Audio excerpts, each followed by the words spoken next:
អូខេសួស្តីអ្នកគ្នាស្វាគមន៍មកកាន់វីដេអូថ្មីចឹងថ្ងៃនេះខ្ញុំធ្វើការចែករំលែកមេរៀនមួយគឺរបៀបធ្វើឲ្យ photo របស់យើងដែលយើងថតថាជារូបស្លឹកឬក៏រូបថតទូរស័ព្ទឯធម្មតាទៅជា studio photo ហើយយើងអាចយក photo ហ្នឹងធ្វើទៅជា CV ឬក៏រូបថតដែលយើងប្រើជាលក្ខណៈផ្លូវការ professional ដូចអ្នកនាងឃើញអញ្ចេះអញ្ចឹងអូខេលក្ខណៈបែបនេះឬក៏លក្ខណៈស្តៀងអញ្ចេះអូខេហើយវាមានលក្ខណៈអញ្ចេះក៏វាមានដែរអូខេអញ្ចឹងរបៀបធ្វើទី1ឥឡូវទីហោថាខ្ញុំមានរូបអញ្ចេះណាគ្នាដោយសារនេះខ្ញុំមានរូបលក្ខណៈប្រភេទអញ្ចេះអញ្ចឹងរូបហ្នឹងអាចជារូបដើរលេងឬក៏ស្អីអញ្ចេះឥឡូវទីហោថាខ្ញុំមានរូបខ្ញុំមួយនេះជារូបដើរលេងអញ្ចេះខ្ញុំមានពាក់អាវអញ្ចេះទីហោខ្ញុំធ្វើការ upload វាឲ្យទៅជា studio photo សម្រាប់យើងធ្វើការអូខេអញ្ចឹងអ្នកគ្នាអត់មានអីទេគឺចូលដូចការមុនអញ្ចឹងទៅយើងកូ Google Gemini អញ្ចឹងហ្នឹងអ្នកគ្នាអាចធ្វើការចូលតាមរយៈទូរស័ព្ទដៃក៏បានតាមរយៈកុំព្យូទ័រក៏បានប៉ុន្តែនៅមេរៀននេះខ្ញុំបរៀនក្នុងកុំព្យូទ័រដើម្បីឲ្យវារៀងធំដើម្បីអ្នកគ្នាស្រួលមើលអូខេចូលប៉ុណ្ណឹងមកអាហ្នឹងគឺជា interface របស់ Gemini អញ្ចឹងអ្នកគ្នាគ្រាន់ចុចupload file មកអូខេ upload file មកអូខេឥឡូវទៅឲ្យខ្ញុំរើរូបភាពខ្ញុំមួយនេះហើយបន្ទាប់មកព្រមអ្នកគ្នាខ្ញុំដោយសារខ្ញុំមានព្រមមួយអូខេអីចាំតិ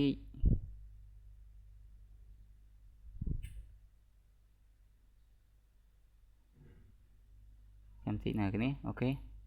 ខ្ញុំអាចធ្វើការចូលទៅក្នុងនេះហ្មងទៅលឿនអូខេអញ្ចឹងគឺព្រមខ្ញុំធ្វើការដាក់នៅក្នុង link ព្រោះដាក់នៅក្នុង comment ឬក៏ក្នុងdescription អាចចាប់តែខ្ញុំព្យាយាមដាក់ក្នុង description ដែរអ្នកគ្នាអូខេអញ្ចឹងអ្នកគ្នា copy prompt នេះមកអូខេ copy prompt ហ្នឹងមកតោះមកអ្នកគ្នាចុច enter អញ្ចឹង Gemini នឹងធ្វើការ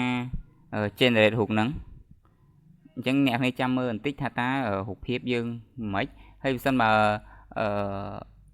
generate ហើយវាអត់សូវច្បាស់ស្អាតទេអ្នកគ្នាអាច save prompt បន្ថែមទៀតបានអូខេ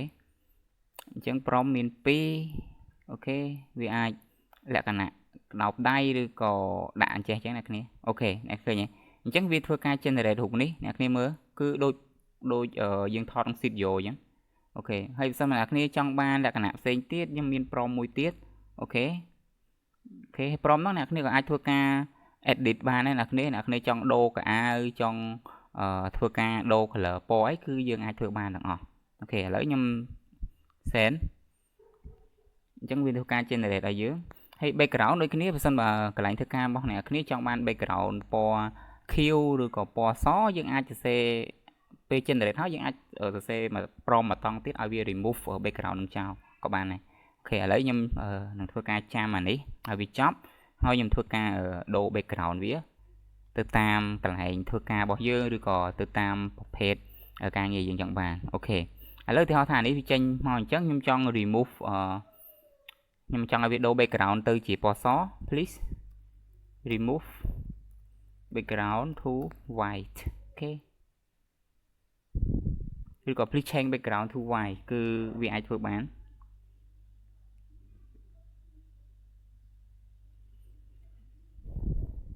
តែអ្នកគេចាំតិចទៅវាធ្វើការដូរឲ្យយើងហ្នឹង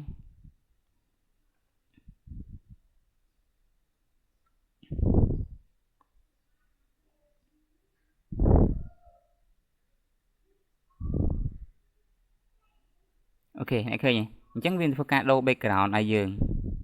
អូខេអរគុណអ្នកគ្នាមេរៀននេះគឺមានតែប៉ុណ្្នឹងទេ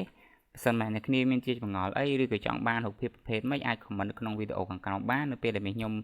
មានពេលខ្ញុំធ្វើការឆ្លើយតប